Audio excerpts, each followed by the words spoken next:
Yeah, yeah. So I was saying, yeah. So he started picking these fish off right at the end of my swim, and you know, I thought, oh my God, he's going to beat me if I'm not careful. Anyway, the unfortunate thing is this rule allowed under the FIPS ruling. An angler can fish or move anywhere he wants to in any part of his swim. You know, um, although as long as it's within the roped area, and he doesn't cast outside of it, otherwise, they would get disqualified. Anyway, after a few chosen words, I carried on and I started to increase my feed. I thought, right, let's try and bring the fish up a bit further. Now, the angler noticed that I was doing this below me, and have a guess what he started to do? Yep, he started to ball in ground bait right on top of my feeding fish. I just couldn't believe it, Anyway, my fish soon dried up after that. Nevertheless, I had enough in the net to finish just short of £7, £6, 15.5 ounces, all chub. On a personal level, it was satisfying knowing, that I actually beat him below me, although, he got pretty close to me. It probably cost me the individual title on the day, but it was a great experience, and to hear the applause, by all the spectators afterwards. Not only did I win my section, but I come third overall individually on the team event, which I thought was fantastic. So all the years, preparation and, getting it right, learning my fishing over the years, I thought I've arrived. It's great, fantastic.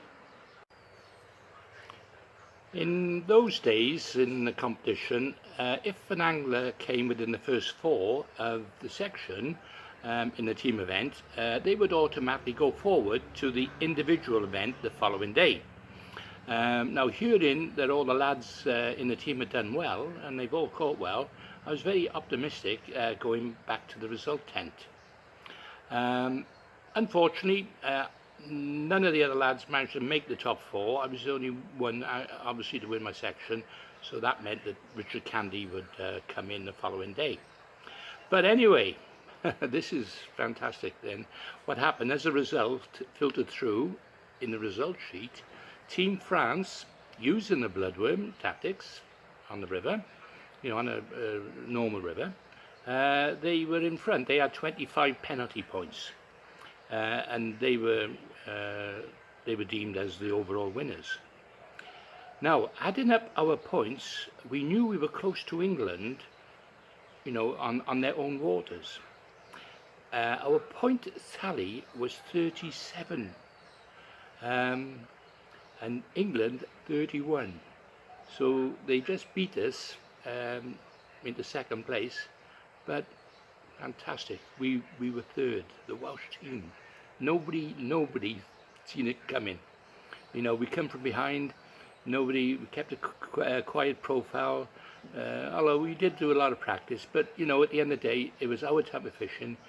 In a way, perhaps we were a little bit disappointed we didn't win it. But hey, first time. Maybe a few years later on, we could have probably won it.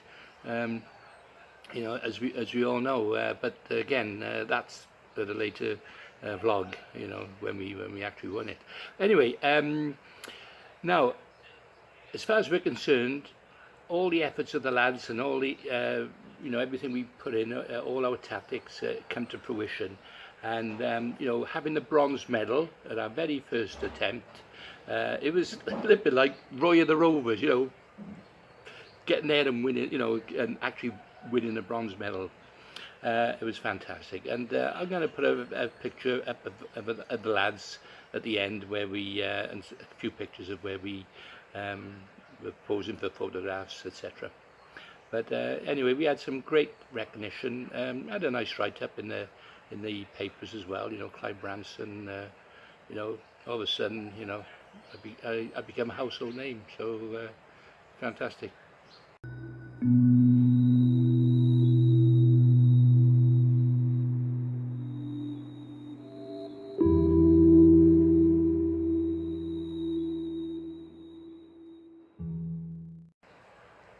welcome back. Now, the individual day, Lluddington, 1981, our first go at the World Championships, the Welsh team and individually. Now, as I already mentioned, I qualified by winning my section and coming third overall, and Richie Candy, he was also nominated by the as our reserve to fish the second day. Now, the individual day, it was a disaster. It was a disaster because what happened overnight, we had heavy rain, and we've been having heavy rain for the last 2 days, and we were lucky enough on the first day, to catch the water, right. But the second day, well, all I can say is that it started coming up, and it was getting more coloured, and we thought, didn't know really what to expect. Anything could happen. I think in hindsight, the first probably half hour would probably been the best part of the match to fish, but obviously before it's come up full chocolate colour, anyway. So drawing any peg really with a bit of a slack, that was what I was looking for, and I think it would have been an advantage on the day, because obviously with all that extra water pushing down. Anyway, upon drawing, I arrived at my peg, and I was disappointed to find my swim is a total torrent. My tactics, sort of gone out the window. Now, the thing is, as I mentioned earlier in a vlog before, that the fishing rules do not allow you to ledger or static weights on the bottom. So my tactics were a bit restricted, so I came up with a plan.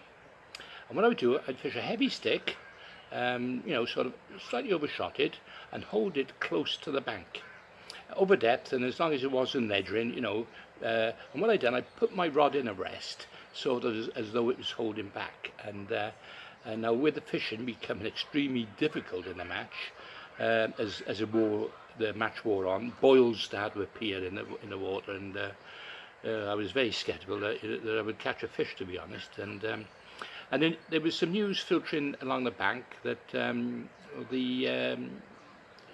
was a few fish being caught on the bloodworm, obviously little minnows and bleak and things like that. But now Dave Thomas, who was actually had a nice bit of a slack, quite a big slack actually. He caught some chub very early on, right on his rod tip, apparently. And anyway, the 3-hour match seemed like an eternity. Nothing happening at all for me, and spectators were coming along, and there wasn't much really for them to look at.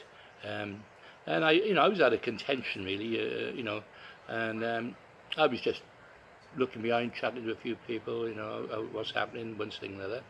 Anyway, the steward said, "You got a bite?" I said, "What, where?" I looked around, and my bloody float went like that, and I brought it in. Nice eel, 5-ounce eel. So anyway, that was thanks to the steward. I don't know his name. I never thanked him for that. But anyway, I got my lucky eel in. As I said, eels. I was born to catch eels, I'm sure. And anyway, I had that eel, and it actually got me 17th position in the world. So that wasn't bad, was it? I thought. A lot of anglers blanked. I think most half the field blanked, as far as I was aware. Yeah. And lucky Richie also blanked. Richie Candy, our reserve man, and and that was it. So in a way, it was very disappointing, the event. And the organising NFA, especially considering the World Championships was held in the UK for the first time since 1966. Unfortunately, that was the last time England held the competition on a river. Also, the first and last time Richard Candy ever fished for the Welsh team.